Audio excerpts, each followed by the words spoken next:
So Will and then Kayenecha, what has it been like building relationships with other companies? And this is eXcapethematriX, so we keep it raw and honest at all times. So you say what it is over here.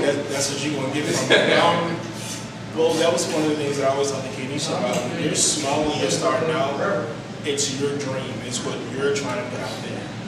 And you may attempt to work with people and do stuff with people who could be on the same level as you or below you, but everyone wants to give a perception of we're big and we're better. And to be honest, like, everyone's not always willing to want to work and pull each other along. And we experience a lot of that on the different levels, but it can't really stymie you from your own growth. Like, if someone's not going to help you, then fine, you find another outlet.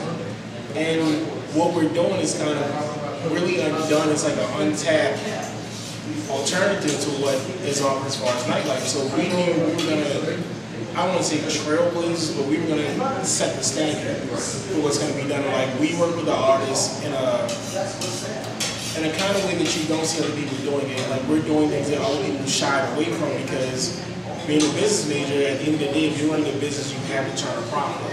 But starting out, a lot of people don't know, you won't really make money for some time, but it's about what Kayenecha said about putting the blood, sweat, and tears into it, and really having the long vision of where you want to go.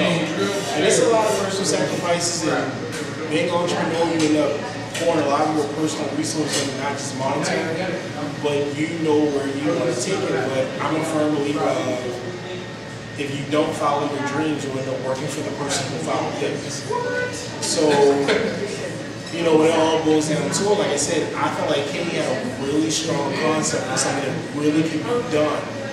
And I told her on a much bigger level, and I would always say, you're not thinking big enough. Like, what you're doing, like, it's cool, but it could be so much bigger, like giving the time and nurturing and just the effort behind it. If someone's not going to help you, then you find out what you're doing. Like, we've done fine as well. We definitely had our bumps in the road, but it's about still having the longer vision of, yeah, this may have been a setback, but how are we going to jump that hurdle and then jump the next one in motion as if it wasn't there. So you take the good with the bad. You don't burn any bridges. You definitely come across people and other companies that may have not been willing to work with us in the beginning, but may are open to it once they see what we can do and you establish themselves. And, I mean, it's business. Like I told you, like, I deal with on a day-to-day basis, but it's all about showing improvement. And you don't hold anything against people, but you also never forget what their real purpose was, what type of character and integrity they had.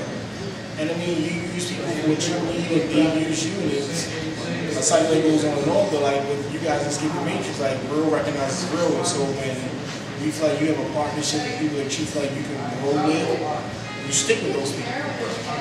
And that's kind of how I look at it. But take the good with the bad, and you roll with the people who will roll with what you feel you're getting. Anybody that hops in that train once it's always going, like, that's cool. But you need to know, like, I'm going to get from you what you feel like you're getting from me. But at the foundation, you might not have that solid relationship that you were hoping for in the beginning when you first started out. A lot of the companies and organizations that we partner with so far that have been tremendous in our growth include, of course, DJ Little Mike and Media Minds, that do the sound for Ear Candy, and they've been very hospitable in accommodating us and working with us. Also, Priceland Entertainment in New York, one of the best bookers, artist booking agents is Gypsy Soul. She works with almost everybody. And she has provided a lot of artists for Gypsy Soul for Ear Candy. And without that contact and without that relationship, I don't think we would have been able to introduce the artists that we've been able to introduce in Baltimore. Also, Tone Walters in DC, just him being able to connect with people who come to DC in order to bring them up to Baltimore, or even getting the writers, the media that we work with in the DC, Baltimore area to do interviews with them. So we may not necessarily do an Ear Candy, because that's what a lot of people know us for, is for Ear Candies, but on the back end we do interviews, coordinate interviews for local media, like eXcapethematriX. So we're able to get in touch with Teacher Moses and do film interviews for her, or Hezekiah, or Talent Polly, and be able to do things with those people on that end. My hood is music.com, a wonderful outlet that has been with us from the beginning. A couple of other people on the verge has been great. Muddy Waters is a new connection that's been very resourceful with us. Blue Key Management, they work with Indomie. Monica, she was the beginning, one of the beginnings of the public Gypsy Soul. With Indomie doing the first appetizer at one Wednesday, thanks to Walter Maxwell Jones for letting us have it. But Indomie did the first appetizer, Jesse Boykins did the second appetizer, and Gypsy Soul has been instrumental in bringing artists to Baltimore for the first time, from Jesse Boykins to Foreign Exchange, multiple times. I'm like, Jesse about to go to Baltimore. And that's what we were trying to tell promoters. If you just put information out there like that, then people will get the chance to know these artists and you can bring them back. And I know that the bottom line is the pocket, but if you invest a little, you get stuff back. Jesse came and basically waived a lot of his fee for us because he believed in what we were doing. And because of that, he's been back almost every month since we brought him. Kimberly Nicole we brought first, Chester Gregory, and those people will be back. They will be back, and it's just a proud feeling to be able to say that we support good music and that we're catering to these reformed radio heads who are looking for something more than what's on the dial. So yeah, those partnerships have allowed us to do that. Now, Luminous, Donna, and FaZe were talking about something that is very passionate to me earlier in their interview, and that is branding. And I am very, very, very passionate when it comes to branding because I think it's very important, you know. And it's important to, and the funny thing is I actually learned a lot of that from the poetry community here. Shout out to Love the Poet. When I first did my very first interview with her, this was when I was with Air magazine.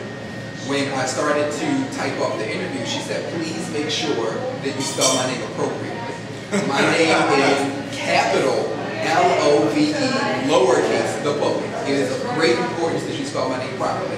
Luminous is lowercase until you get to the us in it. eXcapethematriX, all lowercase, but the X's are all capital. We had a conversation about that. And that's just some of the branding. You know, FaZe went further into a lot of other areas of branding. My question to the two of you is, how has Gypsy Soul gone about the branding of the company? Actually, Will was very instrumental in a lot of this stuff because I was putting my money into Gypsy Soul in the beginning. Just my money, because it was, you know, there was no other money besides mine. I had to do it the only way I could. So I had a Google website, which was pretty good for what it was, but it wasn't what it should have been. Right. And when he came on, he was like, "Yo, we're gonna make this the way it needs to be. It needs to change." Well, see, I feel like a big part of it is that when people, simple thing, when you see the golden arches, you go, that's McDonald's. It doesn't have to be spelled out McDonald's. You know the golden arches is McDonald's. You know what goes into that. You know what's behind it. So my big thing was, if people see the Gypsy Soul and they see our emblem, they need to know that it's a certain standard of quality. Now, like I told Kay, when you're first starting out, no, you may not be able to pour buckets of money into things, but we got to find a way to consistently produce a quality product. And when people visit our sites, they visit the blog, they take part in anything that has an emblem on it. There is no room for saying, like, that wasn't the way it was supposed to be. We have argued about certain things, about putting things out there, but my whole thing is that it has to uphold a certain standard of quality, and if it's not there, like, I would rather not do it and perhaps miss an opportunity than put something half-assed or put something that people are going to view in that same light, and like, it's only so many times or only so many mistakes that you're allowed to make before people completely write you off as like they're not about their business.